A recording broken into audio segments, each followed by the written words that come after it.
भारत ते ओछे हथकंडा दे पूरी दुनिया हुण अच्छी तरह वाकफ हो चुकी है। भारतीय बीजेपी हुकूमत अपने गवांढियां दे खिलाफ कोई ना कोई कार्रवाई करके मकबूजा जम्मू कश्मीर विच बड़ी सतह दे उत्ते होने वाली इंसानी हकूक दी खिलाफ वर्जियां थी दुनिया दी तवज्जो हटाना चाहती है। मकबूजा जम्मू कश्मीर विच मुबसरीन सुन खबरदार किया है कि भारत पाकिस्तान को बदनाम करने दे वास्ते एक और फाल्स फ्लैग ऑपरेशन दी तैयारी विच मसरूफ है और इस तरह दहशतगर्दी दा ढोंग रचा के मकबूजा जम्मू कश्मीर विच पाकिस्तान दुश्मन माहौल पैदा कर रहा है। भारत ता इससे पहले भी यही वतेरा रहा है कि वो इस तरह दी बयानबाजी करके फिर कार्रवाइयां करवांदा है और इसका इल्जाम अपने गवांढियां दे उत्ते लांदा है। माजी विच इस तरह दी कई सारियां मिसालां मौजूद हैं जिन्हां विच पुलवामा, उड़ी और पहलगाम दे वाक़ात दुनिया दे सामने हैं। पाकिस्तान के खिलाफ जहरीत का जवाब पैदा करने के वास्ते अपने फौजियां और लोगों को वक्तन ब वक्तन कुर्बानी का बकरा बनाया जाता है। भारत सुन अपने बड़े बड़े दावियां के बावजूद कदे भी इन हमला करने वालियां दे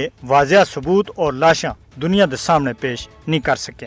इस ते गल वाजिया होंदी है कि भारत सुन ये फाल्स फ्लैग ऑपरेशन अपने नापाक सियासी मकासद हासिल करने के वास्ते करवाए हैं। कश्मीरी सियासी हलकां दा भी यही आखना है कि दहशतगर्दी दे खतरे दा प्रोपेगेंडा करने का मकसद इंतखाबात थी पहला लोगों को गुमराह करना और मकबूजा जम्मू कश्मीर की असल सूरत हाल थी दुनिया की तवज्जो हटाना है, जिसको कश्मीरी अच्छी तरह समझ चुके हैं।